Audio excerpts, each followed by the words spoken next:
Hello, this is Robert Capucci. I'd like to thank you for joining us for another PTontheNet video interview.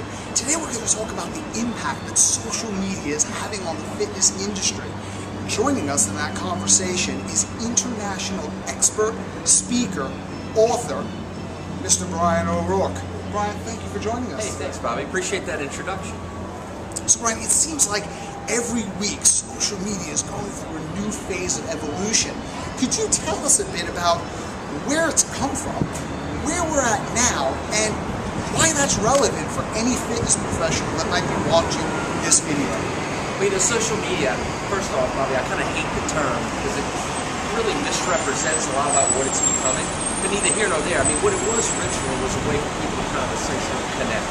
But it's evolving beyond that, and now it's starting to infiltrate and have implications on business models, organizations, creating all kind of outcomes that aren't completely something you can anticipate. Really, most experts think that beyond 3 years, it's really uncertain what the outcome of this is, because there's so many variables. Technology changes in consumers, shifting demographics, and all these things are coming together, and they're really just revolutionizing the way organizations function, the way customers interact, the way businesses can operate effectively, and it's great. It's very exciting because it's going to make people with the best ideas more successful.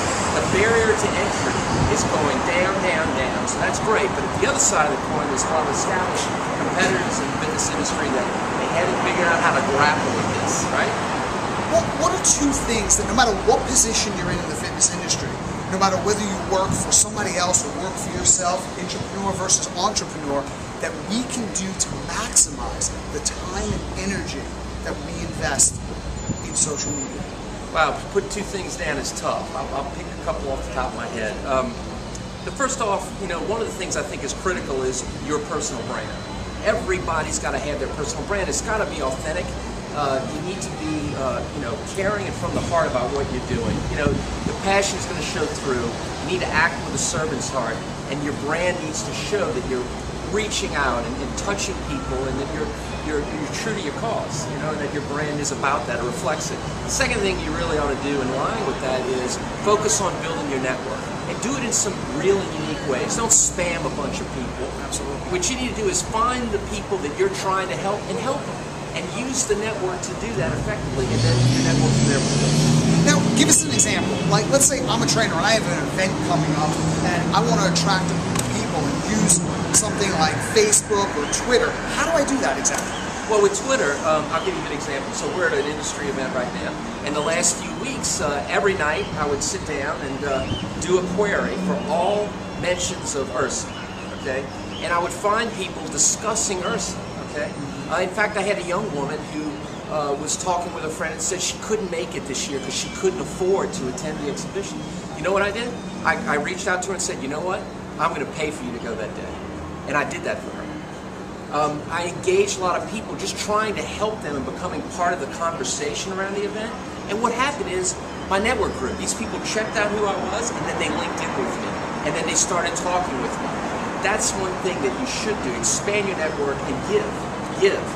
So, if I understand you correctly, you can use a vehicle like Twitter, and you can do a general search for people who are interested in a specific speed, like IRSA or fitness in New York City or London, right, for example. Right. Then you could find specific people who have an inquiry or a statement that gives you an opportunity to contribute something of value.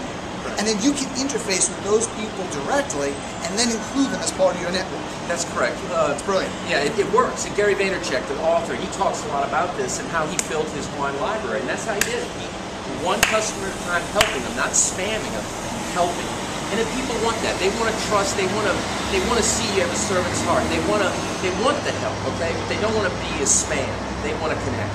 Yeah, because we get exposed to thousands of sensory bits of information a day. And I think the harder you go after somebody, the more propensity you have to be ignored. You know, when you help somebody respond to a specific request and they weren't even expecting it, that's right, that gets people's attention. That's true value, isn't it? Yeah, it is. It's the right thing too. I mean, your motivations are pure. People sense that. People have a great BS meter inside them, and they can tell when you're trying to just get something from them versus doing something to help them.